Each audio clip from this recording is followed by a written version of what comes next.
you want to quit smoking? Tired of biting your nails? Are video games taking precious hours of your life? Then it's time to break these habits. So today, I'll be talking about The Power of Habit by Charles Duhigg and explain the science of how habits work, how to break bad ones and rewire your brain, explain what are keystone habits, and most importantly, how to maintain new ones.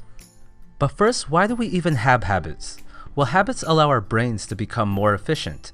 If we had to think about every single thing that we had to do throughout our days, our brains would have to be monstrously huge. The only problem is, the part of our brain responsible for habit formation doesn't really know the difference between good and bad ones. All habits have three parts: a cue, a routine, and a reward.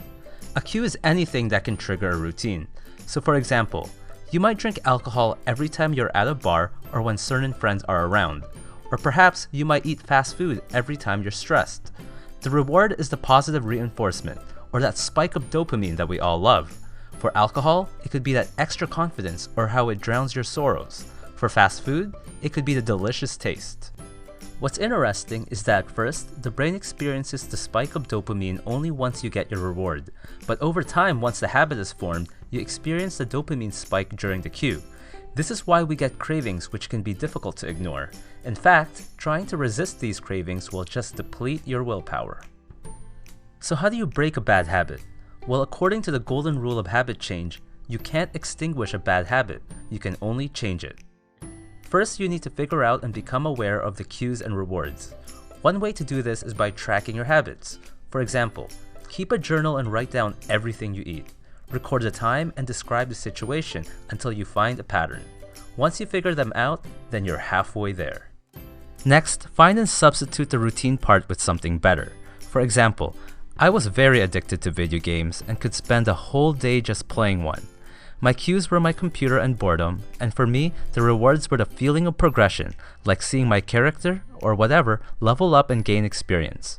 I also liked the sense of community, especially playing with friends. Now luckily, one day I stumbled upon Duolingo, a site that allowed me to learn languages, and at the same time, it felt like a game. I gained experience for each language lesson, and there was a big online community. Later on, I also came across Habitica, which basically turns your life into an RPG.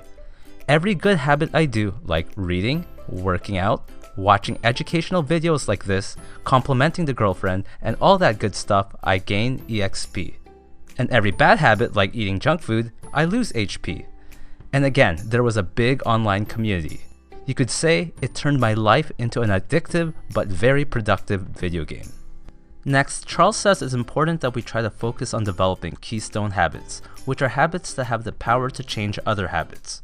Typically, people who exercise start eating better and become more productive at work.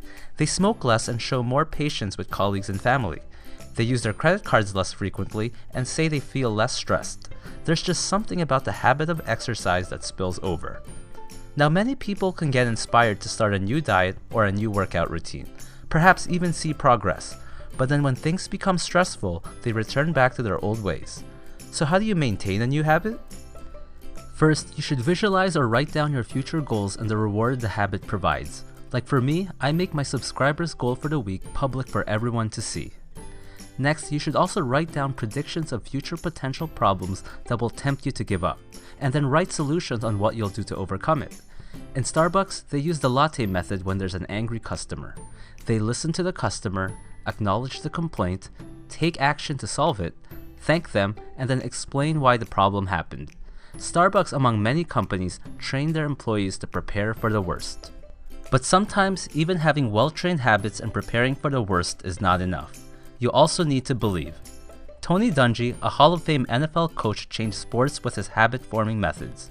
He didn't believe in having thick playbooks, but rather having only a handful of plays that was practiced numerous times until they became a habit. He applied the cue, routine, reward system.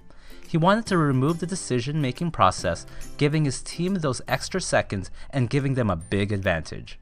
However, year after year, Tony could only bring his team to the playoffs. There, his team would always choke and return back to their old habits because the pressure was just too high.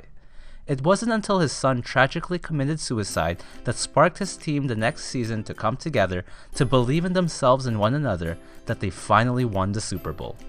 Similarly, there's many people who are able to quit drinking, quit smoking, but experience a relapse during really stressful times. What they're missing is belief. Not only should you plan, but you should also be optimistic that change is possible, that you'll get through somehow. You might even have to call upon a higher power, reach deep within, or perhaps get support from your friends and family.